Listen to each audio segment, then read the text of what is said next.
Hi friends, welcome to part 1 General Awareness for DS SSB exam.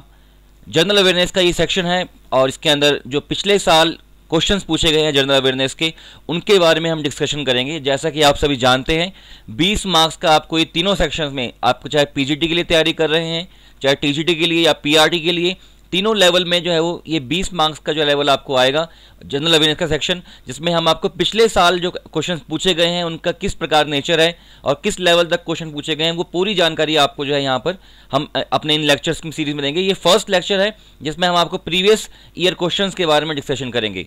तो बिना वक्त गवाए चलिए स्टार्ट करते हैं हमारा।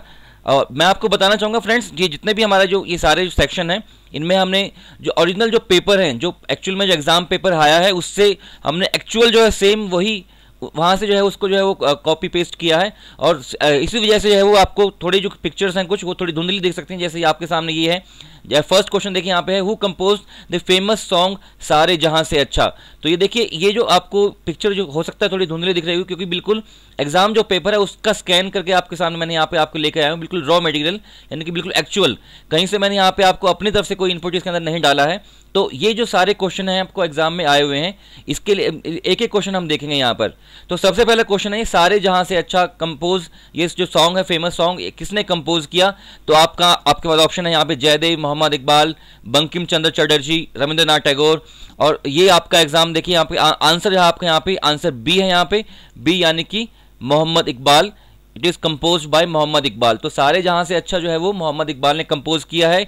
बहुत ही सिंपल क्वेश्चन है, लेकिन क्योंकि आप टीचर्स की तैयारी करते हैं, टीचर एग्जाम के लिए आपका अलग सिलेबस होता है और जब जनरल अवेयरनेस आपको पढ़ना पड़ता है तो थोड़ी यहाँ पे आपको डिफिकल्टी आ जाती है। लेकिन अगर आप हमारे इन चैनल के साथ बने रहेंगे और हम जितने भी वीडियोस हमारे आते हैं अभी DSSSB के, तो सभी वीडियो जो है आप हमारे देखिएगा और आपका एग्जाम बिल्कुल ईजी हो जाएगा आपके लिए, आपको तैयार करना और एग्जाम देना। तो ये फर्स्ट क्वेश्चन था और जो कि आपको इस लेवल में पूछा गया है। नेक्स्ट फिर देखिए, हम देखते हैं यहाँ पे नेक्स्ट जो क्वेश्चन है वो है, golden temple Amritsar is India, golden temple Amritsar is India's.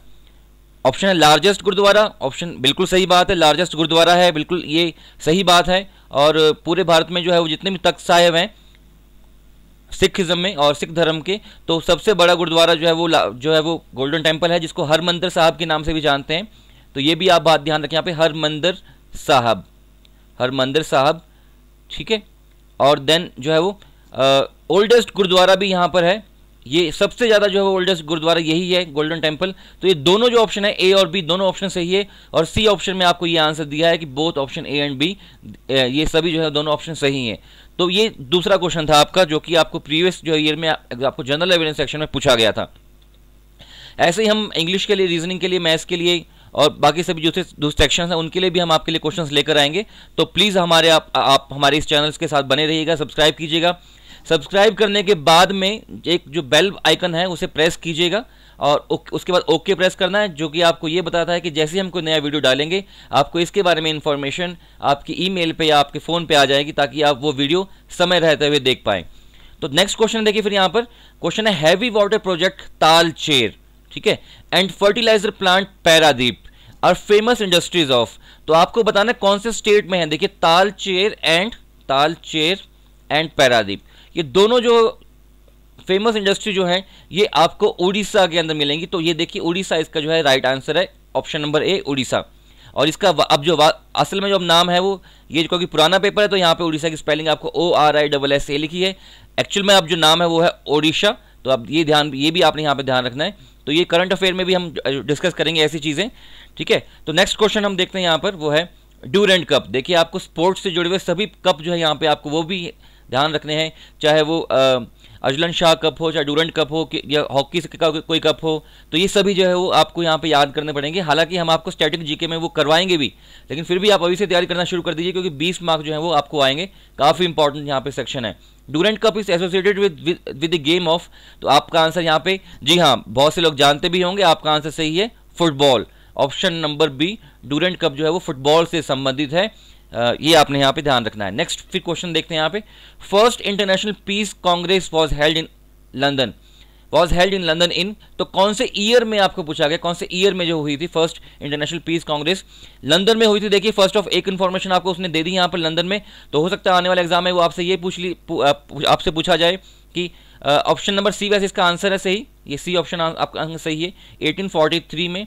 और आपको क्वेश्चन घुमा के इस वजह से ये पूछ सकते हैं, बताइए कि 1843 में फर्स्ट इंटरनेशनल पीस कांग्रेस कहाँ पर हुई थी। फिर आपको यहाँ पे सिटीज़ के नाम होंगे ऑप्शन में, तो आपको यहाँ पे देखिए दो इन्फॉर्मेशन मिली है, एक तो लंदन में और दूसरा 1843 ईयर ईस्वी में, ठीक है, या एडी में।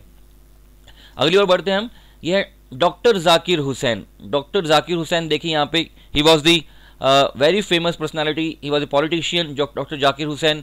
फिर आपको यहाँ पे कंफ्यूज करने के लिए बहुत सारे क्वेश्चंस, बहुत सारे ऑप्शन यहाँ पे दिए गए हैं कि ऑप्शन नंबर ए देखिए यहाँ पे the first Muslim president of India, obviously बिल्कुल ठीक है। The first vice president of India, तो कई आपको कन्फ्यूजन हो सकती है कि हो सकता है कि ऐसा हो।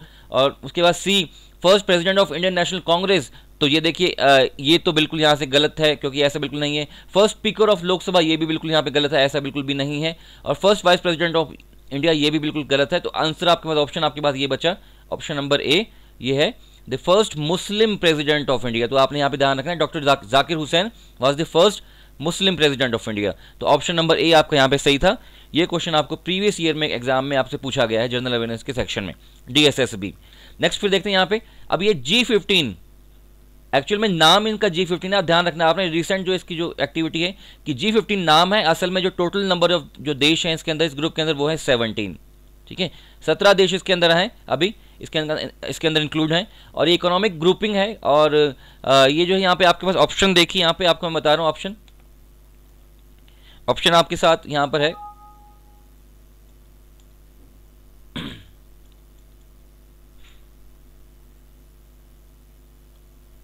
मैं दोबारा खोल लेता हूँ, माफी चाहूंगा।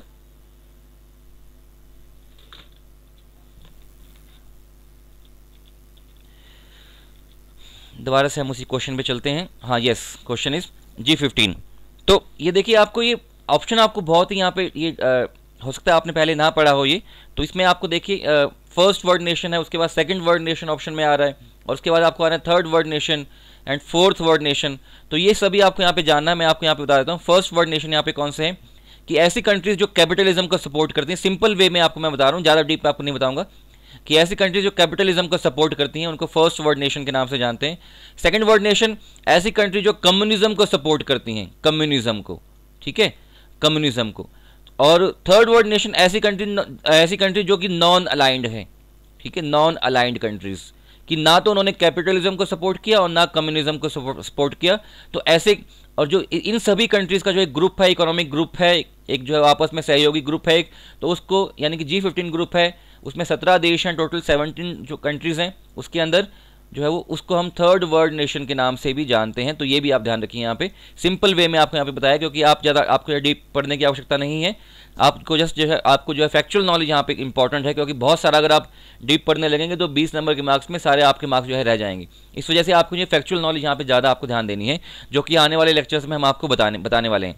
नेक्स्ट पे देखिए, नेक्स्ट जो क्वेश्चन है आपका वो है फेदोमीटर। देखिए ये बहुत ही इंपॉर्टेंट क्वेश्चन है फेदोमीटर, ये साइंस से आता है, आपको इंस्ट्रूमेंट के जरिए फेदोमीटर, ठीक है। यहाँ पे साफ मैं ले देता हूँ आपको, मैं दोबारा बता रहा हूँ यहाँ पे फ्रेंड्स, कि यहाँ पे जो मैंने आपको ये पिक्चर्स जो लगाई हैं, ये पिक्चर्स ये एक्चुअल जो है वो रॉ जो पेपर है, उस रॉ एग्जाम की जो है यहाँ पे क्लिप्स आपको यहाँ पे मैंने स्नैपशॉट यहाँ पे दिए हैं, ताकि आपको यहाँ पे एग्जाम में जो फीलिंग यहाँ पे आए। और साथ ही साथ आपको बताना चाहूँगा कि मैं यहाँ से जो है इसके अंदर कुछ अपनी तरफ से कुछ मैंने यहाँ पे इनपुट नहीं डाले, ये एक प्रीवियस ईयर एग्जाम है आपके। तो fathometer is use to measure earthquake, rainfall, ocean depth and sound intensity. तो यस, बहुत से लोगों को आपको इसका आंसर पता भी होगा, तो आंसर है आपका यहाँ पे ocean depth. Fathometer is use to measure ocean depth, तो आप ऑप्शन सी आपका यहाँ पे सही है। नेक्स्ट फिर हम बढ़ते हैं यहाँ पे। अब ये देखिए, the island of Sri Lanka formerly known as, Sri Lanka जो महाद्वीप है या फिर जो द्वीप है उसमें उसको जो है प्राचीन समय में क्या कहते थे। तो अब यहाँ पे मेडागास्कर है, ये बिल्कुल सही नहीं क्योंकि ये अफ्रीका के पास में बिल्कुल है। तस्मानिया, ये भी सही नहीं है। एंड आंसर है आपके यहाँ पे सी ऑप्शन, सीलोन, ठीक है, Ceylon option, CEYLON, Ceylon is the ancient name of Sri Lanka. तो ये यहाँ पे इंपॉर्टेंट ध्यान रखना है, सीलोन। बहुत ही ज़्यादा आपको यहाँ पे लिटरेचर में, साहित्य में पढ़ने में आपको सीलोन मिल जाता है नाम, ठीक है। तो ऑप्शन नंबर सी आपका यहाँ पे आंसर सही है। नेक्स्ट फिर हम बढ़ते हैं नेक्स्ट क्वेश्चन की ओर। In which of the following festival are boat races a special feature. तो देखिए यहाँ पे बोट रेसेस यानी कि नौका रेस, नौकायान जो प्रतियोगिता है, इनमें से कौन से साउथ इंडियन, देखिए साउथ मोस्टली साउथ इंडियन सारे जो है वो फेस्टिवल हैं, ओणम जैसे, उसके बाद रंगोली बिहू, देन उसके बाद नवरात्रि और पोंगल। तो ये सभी जो है वो मोस्टली जो है, नवरात्रि तो आप सभी जानते हैं नॉर्थ इंडिया में, ओणम, रंगोली, बिहू ये आसाम में देखिए यहाँ पे, और उसके बाद पोंगल ये भी जो है वो साउथ इंडिया का। और ओणम आपका आंसर यहाँ पे देखिए, जिसमें बोट रेसेस की जो करवाई जाती है वो है ओणम, और बोट रेसेस के जरिए जो है वो इसको फेस्टिवल को जो है वो अगस्त और सितंबर के महीने के बीच में जो है वो इसको जो है इस ओणम को फेस्टिवल को मनाया जाता है। तो ये DSSB एग्जाम में पूछा गया था क्वेश्चन, बिल्कुल एक्चुअल क्वेश्चन आपके सामने यहाँ पे मैंने दिया है। ठीक है, नेक्स्ट क्वेश्चन देखिए फिर उसके बाद। अब यहाँ पे काल चक्र ceremony is associated with which of the following ceremonies, कि काल चक्र जो त्यौहार है इनमें से किस धर्म का एक प्रमुख त्यौहार है। तो आपका ऑप्शन है Hinduism. Most of the student जिन्होंने अभी तैयारी करनी शुरू की है, या फिर जो अभी टीचर के एग्जाम के लिए जो अभी तैयारी करना स्टार्ट कर रहे हैं, तो उसका आंसर जो है वो हिंदुज्म लगा के आएंगे, क्योंकि हिंदुज्म काल चक्र से संबंधित है। लेकिन ये आपका आंसर गलत हो जाएगा यहाँ पर। तो आपका आंसर है देखिए यहाँ पे, वो आंसर है बुद्धिज्म, आंसर बौद्ध धर्म। ठीक है, और जैन धर्म भी नहीं और इस्लाम भी नहीं, तो ये आपका आंसर है यहाँ पे बौद्ध धर्म जो है वो इनके जो फाउंडर थे महात्मा बुद्ध, उनकी जो महापरिनिर्वाण यानी डेथ के बाद 3 मुख्य जो है वो पार्ट्स में बट गया था। पहला पार्ट में इसमें देखिए यहाँ पे वो है Hinayana first part. Second part था इनका वो था महायान, एंड थर्ड पार्ट था वो था वज्रयान। ठीक है, तो अब देखिए ये वज्रयान के अंदर हमने देखा यहाँ पे, इस वज्रयान के अंदर यहाँ पे काल चक्र फेस्टिवल को इस जो परंपरा के अंदर या इस शाखा के अंदर जो है वो मनाया जाता है। काल चक्र सेरेमनी को वज्रयान का जो है एक तरह से उसके अंदर ये सेरेमनी है, जिसमें आप जो मैजिकल स्पेल्स, जादू टोना जो इसमें काफ़ी ज़्यादा यूज़ किया गया बौद्ध धर्म में, इस वज्रयान में, जो कि आप कह सकते हैं कि बौद्ध धर्म की एक जो है बिगड़ी हुई फॉर्म है काफ़ी। तो मैजिकल स्पेल्स और मैजिकल फार्मूलाज को काफ़ी यूज़ किया गया इस समय बौद्ध धर्म में भी। तो ये जो काल चक्र है ये बौद्ध धर्म का यहाँ पे एक पार्ट है, तो ये बात आपने यहाँ पे ध्यान रखनी है। तो नेक्स्ट क्वेश्चन फिर हम बढ़ते हैं और आगे। विच of the following places is famous for chikankari work and which is a traditional art of embroidery. तो देखिए चिकनकारी वर्क यहाँ पे, इसके लिए एक ही नाम आपको बार बार लिखना है आंसर में। अगर आपको क्वेश्चन आए कहीं पर भी तो एक ही नाम चिकनकारी के लिए पूरे इंडिया में फेमस है, इवन पूरे वर्ल्ड में फेमस है, और वो है यहाँ पे तहजीब का शहर लखनऊ। ठीक है, तो आंसर आपका यहाँ पे है Lucknow, option number A Lucknow. Chikankari, अगर आप लखनऊ में घूमने जाएंगे तो आप देखेंगे वहाँ पे चिकनकारी के बहुत बड़े बड़े शोरूम, शॉप्स वगैरह वहाँ पे आपको मिल जाएंगी। तो ये चिकनकारी के लिए फेमस है लखनऊ। ये आपने यहाँ पे बात अपने जो है वो बिल्कुल माइंड में बिठा लेनी है। चिकनकारी के लिए famous one and only city is Lucknow. ठीक है, नेक्स्ट क्वेश्चन की ओर बढ़ते हैं हम यहाँ पर। वो है the rock formation that can not store ground water और कॉल्ड।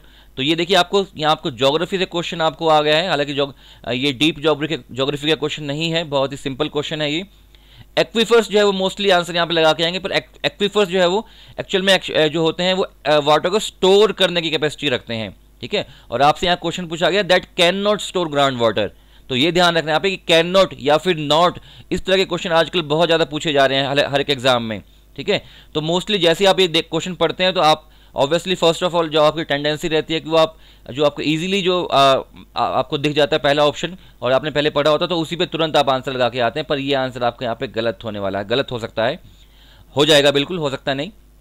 और यहाँ पे आंसर है आपका यहाँ पे देखिए option number B, option number जो बी आंसर है आपका एक्विक्ल्यूड्स। ठीक है, aquicludes, this is the rock formation that can not store ground water. ये जो है वो ग्राउंड वाटर या भूमि जल को स्टोर नहीं कर सकता, तो ये जो है वो एक्विक्ल्यूड्स है। इसका आंसर सही ऑप्शन नंबर बी। ठीक है फ्रेंड्स, तो अगली ओर बढ़ते हैं। The serial India is Rajiv was produced and directed by. तो देखिए यहाँ पे एंटरटेनमेंट वर्ड से आपको क्वेश्चन आ गया, जो कि आपको जनरल आपकी अवेयरनेस है, और एंटरटेनमेंट वर्ड से आपका ये क्वेश्चन है एक। तो जस्ट मैं डायरेक्टली आपको यहाँ पे आंसर दे देता हूँ कि ये जो आंसर इसका यहाँ पे सिमी ग्रेवाल, इन्होंने जो है इसको प्रोड्यूस किया था इस सीरियल को। और ये जो काफ़ी फेमस सीरियल था the serial India's Rajiv was produced and directed by, produce भी किया था और डायरेक्ट भी किया था सिमी ग्रेवाल ने। ठीक है, नेक्स्ट और बढ़ते हैं। Man without society is either A beast और a god, who said this. अब यहाँ पे देखिए मानव जो है वो समाज के बिना या तो जो है बीस्ट यानी कि एक जानवर है या फिर भगवान है, ये किसने कहा था। ये जो फेमस थ्योरी है, ये फेमस थ्योरी है यहाँ पे अरिस्टोटल की। प्लेटो ने बिल्कुल नहीं कहा, गांधी ने बिल्कुल नहीं कहा, हेनरी मेन ने भी बिल्कुल नहीं कहा। आंसर है आपका यहाँ पे अरिस्टोटल, ऑप्शन नंबर सी। ठीक है, option number C is the right answer. तो ये आपका क्वेश्चन जो है आपको DSSB के एग्जाम में पूछा गया था। नेक्स्ट और बढ़ते हैं यहाँ पे, the original name of Mahabharat. आपने महाभारत सबने देखी होगी। यहाँ पर महाभारत का जो वास्तविक नाम क्या था और किस नाम से इसको जाना गया, तो आप यहाँ पे कथा सरिता सागर बिल्कुल नहीं, गलत आंसर। बृहत कथा बिल्कुल नहीं, राजतरंगिनी नहीं। राजतरंगिनी एक बुक है जो कश्मीर के इतिहास के ऊपर लिखी गई है, तो महाभारत से इसका कोई संबंध नहीं है। कश्मीर, हिस्ट्री ऑफ कश्मीर, ठीक है, ये राजतरंगिनी बुक में लिखी गई है। जो इसके जो लेखक हैं वो लेखक हैं यहाँ पे कलहण। लेकिन यहाँ पे देखिए जय संहिता जो आंसर है, Jaya Samhita, this is the right answer. Mahabharata का ये दूसरा नाम है जय संहिता। ठीक है, अगली ओर बढ़ते हैं हम। उसके बाद है Rosh Hashanah is the new year day of which community. Rosh Hashanah किस कम्युनिटी का या किस धर्म का जो है नए साल के रूप में मनाया जाता है। तो ऑप्शन आपके पास यहाँ पे ज्यूज, मुस्लिम, हिंदूज, शिंटो। तो मुस्लिम का तो बिल्कुल नहीं है यहाँ पे, क्योंकि मुस्लिम का जो नया साल है या फिर जो न्यू एरा है, हिजरी एरा के नाम से जानते हैं। और हिंदू में जो है वो बहुत सारे हमारे पास संवत है, जैसे विक्रम संवत हो गया, शक संवत हो गया, और ये शिंटो आपके लिए बिल्कुल अनजान शब्द है। एक ही यहाँ पे आपके पास ऑप्शन बचता है यहाँ पे जू। तो जू ऑप्शन देखिए यहाँ पे, ये बिल्कुल ये सही आंसर है। Rosh Hashanah is a new year's day of Jews community. ठीक है, तो ये आपने यहाँ पे ध्यान रखना फ्रेंड्स। अगली ओर बढ़ते हैं। यहाँ पे देखिए द बैटल ऑफ प्लासी, बहुत ही सिंपल क्वेश्चन है हिस्ट्री से। यहाँ पे आपको ये आपको फैक्चुअल नॉलेज अगेन यहाँ पे आ गई है, ज़्यादा डीप नहीं है। हिस्ट्री का क्वेश्चन आपको आता है यहाँ पे। बैटल ऑफ प्लासी जो है वो कौन से ईयर में यहाँ पे लड़ी गई लड़ाई। तो आंसर आपका सीधा आंसर है यहाँ पे, आप ध्यान रखना आपको, आप बचपन से पढ़ते आ रहे हैं, 1757, 1757 में बैटल ऑफ प्लासी। एक और यहाँ पे ईयर दे रखा है यहाँ पे देख, 1764। ये जो ईयर कौन सा है, कौन सी बैटल हुई थी, तो आप ऑप्शन में जाकर, कमेंट सेक्शन में जाकर इसका जो आंसर मुझे दीजिएगा कि जो ऑप्शन नंबर डी है 1764, ये कौन सी बैटल थी, कौन सी फेमस बैटल थी, और इसके बारे में मुझे आप कमेंट सेक्शन में जाके आप लिखिएगा। और जिसका आंसर सही होगा उसको मैं वहाँ पे कमेंट में बिल्कुल आपको मैं बधाई दूंगा कि आपने बिल्कुल सही याद किया है। नेक्स्ट फिर देखिए यहाँ पे, Hamid Karzai was chosen president of Afghanistan in 2000, 2001 and 2002 and 2003। 4 option है देखिए यहाँ पे, क्योंकि पुराना पेपर है, प्रीवियस ईयर पेपर है, तो आप ऐसा मत समझिए कि मैं बिल्कुल सिंपल क्वेश्चन पूछ रहा हूँ या बहुत पुराना क्वेश्चन पूछ रहा हूँ। जस्ट प्रीवियस ईयर के जो करंट अफेयर का क्वेश्चन आपको ये आ रहा है। और आपको बताना चाहूँगा कि मैंने इसमें कोई अपने इनपुट नहीं डाले, पिछले साल का क्वेश्चन है वो हम डिस्कस कर रहे हैं यहाँ पे। लेकिन ध्यान रखिएगा आपको, हामिद करजाई जो अफगानिस्तान के प्रेसिडेंट थे, 22 दिसंबर 2001 को जो है वो उनको जो है वो प्रेसिडेंट राष्ट्रपति बनाया गया। तो ये आंसर ऑप्शन नंबर बी आपका बिल्कुल सही है, ऑप्शन नंबर बी, 22 दिसंबर। ठीक है, तो दोस्तों ये क्वेश्चन थे जो जनरल अवेयरनेस में आपके पिछले एक जो है वो साल पूछे गए थे 2014 के। और किसी और ईयर के एग्जाम के साथ हम पार्ट सेकंड में आपके सामने फिर हाजिर होंगे। तब तक आपने, अगर आपको ये वीडियो अच्छा लगा है तो आप प्लीज़ हमारे चैनल को सब्सक्राइब कीजिए, लाइक कीजिए, शेयर कीजिए अपने फ्रेंड्स के साथ, ताकि जैसे हमको नया साथ वीडियो डालें आपको इसके बारे में जानकारी तुरंत आपकी ईमेल पे, आपके फ़ोन पर आ जाए। अगले सेशन में फिर मिलते हैं, तब तक के लिए thank you so much, bye, take care, have a nice day.